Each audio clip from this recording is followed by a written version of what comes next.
The very first rapper to ever die in hip hop history was a guy named Scott LaRock, man. Scott LaRock, he was from the Bronx. He was a good rapper, but the thing about Scott LaRock that made him different, he was way before his time. He was about 30 years before his time.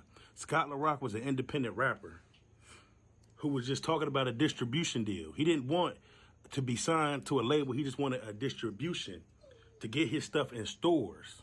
Everything else he was independent with. All his rights, he owned everything. His licensing, all that. He owned all the rights to his music. And he was trying to put all the people, like the forefathers of hip hop, they were all with him. Like KRS-One, all these guys. And he was trying to put all these guys on game. It seems to me that every rapper that I hear has a thing, and he has a topic. He has something that his own personality, and it's almost like you hear with all the battling. It's almost like there's wrestling stars, and like I'm the best, and I'm gonna beat you like see, this. Like us, we don't say that we're the best. We just out here to do our God's duty to rock the house. Yeah. So battling isn't really something you do all the time? They don't even do that in New York I don't like the battle. I came up here with the idea of the battle. I was really against it, but that's what they wanted to do, so I tried to give them what they wanted. I don't like the battle. There's no need for battling. My records speak for me. You know, when I say something on vinyl, that's the statement I make. You gonna take me out, take me out on wax. That's it. I own my own record company. I'm a young black entrepreneur. I possess a BS degree in management. That's it. I own my own record company. I control my own future, my own destiny. First with the Scott situation. That was an assassination. Let me explain what happened. Scott had a deal for Boogie Down Productions because Scott was so far ahead of everybody business-wise. He knew things that me, Chris, Keith couldn't fathom, you know. He knew how deals were structured. He knew what publishing was. None of us knew what publishing was. How can you get it? How wide is the distribution you can get for your record? All aboard. You see, I'm here. See, if your record is pumping, somebody doesn't want to pick it up. Your record is good, they're going to call. He knew what publishing was. We didn't. So Scott had a deal with Warner Brothers for the whole Boogie Down Productions. And when I say that, that was going to include Ultra coming over into Boogie Down Productions. And the thing was happened, he had to deal, as I told you, my brother who's sensational, the great MC himself, Chris, you know, because he always wants the credit for everything. He makes it sound like he got the deal from Jive. No, the deal was already in place. Jive was offering the deal.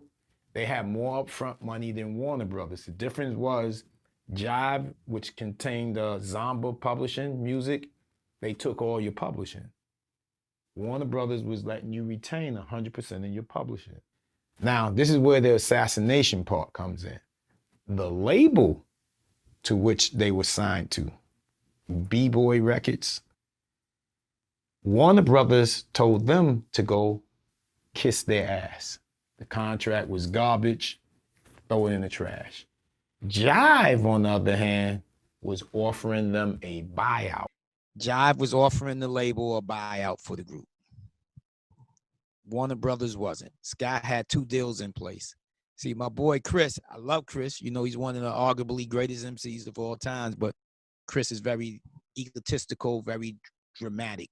He likes to just make up stuff for entertainment values. And there's nothing wrong with that because it increases your love affair with your fans. But Chris will make you believe that he got the deal with Jive. Totally false. So Jive was influencing Chris, myself, and all of us to go ahead and do the Jive thing. It made more sense, more money. And at the time, Chris was in the man shelter, so I can't fault him. I'm in the man shelter, I'm thinking money. So Chris wanted to go with Jive. The label wanted everybody to go with Jive because they'd get some money out of it. Scott said no. So Scott had to be removed. So Scott was saying, don't get confused with the less money. We're going to make more money here because we have all our publishing. Now, me and Chris didn't understand that at that time. All we knew was your points from your royalties, which in the long run turned out to be the trash of the deal, that the publishing was the real money. But Scott was so far ahead of us. So Chris, being that he was in the man shelter, he wanted the more money because he was at Jive. So he didn't know the label was going to go to that extent to get rid of Scott. You know, he had no idea of that, but he wanted to go with Jive, you know. And I wanted to sign with Jive too, because in the overall, the way it was going to be was Ultramagnetic was going to become part of Boogie Down Productions. Scott was like my big brother, and he was like, yo, Eddie's not doing right. Roll, we're going to, you know, take care of this. I got the big production deal lined up. So they got Scott out of the way. The label got their money. Chris took the stuff over and finished it up with Jive and started BDP over there. But they got him out of the way because Warner Brothers told them to go wipe their ass with a piece of tissue before they get anything out of them. And the contract was trash, so they knew they was getting nothing. So they said, we get Scott out the way, being that Seth and Chris want to go with Jive, that'll happen. And that's what happened.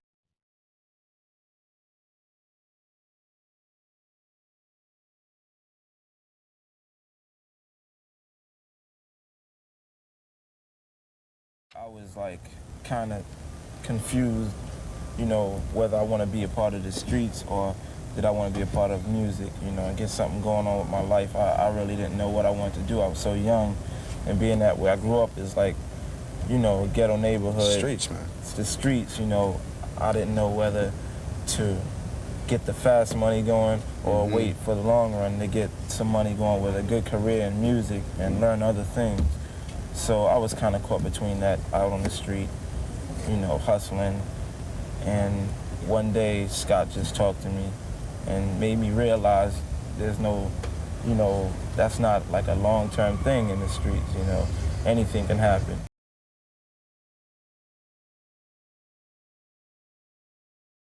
Because I was telling Scott to leave the whole shit alone because they was getting ready to play in the Fresh Fest like 3 days later at the Garden. I mean, a week later. So I'm like, yo, just leave that shit alone, man. Just tell D Nice, stay away from her, whatever.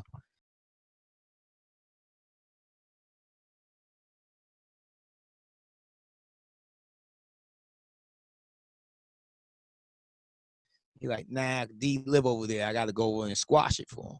And this is where it gets interesting. Like I said, Scott got over there and he squashed everything. Everything was squashed. And that's what I'm saying. This is why it wasn't fake, is because Scott got out the car. The beef was real. He squashed it. You understand? It was done. Now, there was this guy. His name was RoboCop. He was a former security guard at Latin Quarters, bouncer. He was driving the Jeep. They had this cat in the car named RoboCop. He was an ex-bouncer at the Latin Quarters. The beef was squashed. For no reason, he got out of the... He was told, he was given orders to make sure there's an incident for this guy to shoot. Beef was squashed. Everybody was laughing, having fun. He got out of the Jeep and slapped the kid for no reason. The dude was told to make sure something happens. You follow what I'm saying? If it was fake from the beginning, the moment he got there, they would have just shot him and then the shit would have been over. Now, I guess the president of the label had given him orders to start some beef. Because for no reason, RoboCop got out of the Jeep, ran over and smacked the kid. The guy who smacked the kid for no reason disappeared, got out of town after it, got out of town. Never heard from again. Never heard from again. And nobody knows he's alive, whatever.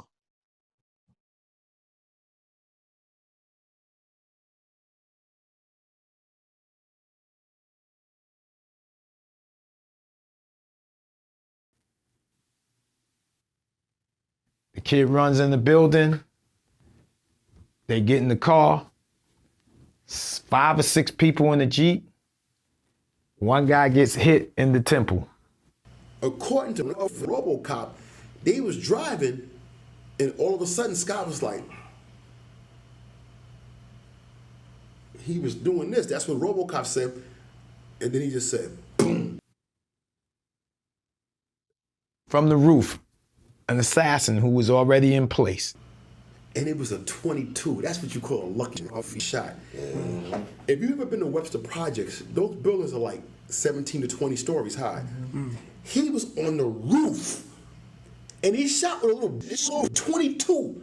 If the wind blows too hard, it'll knock it off course. That day, there was no wind. It was straight through.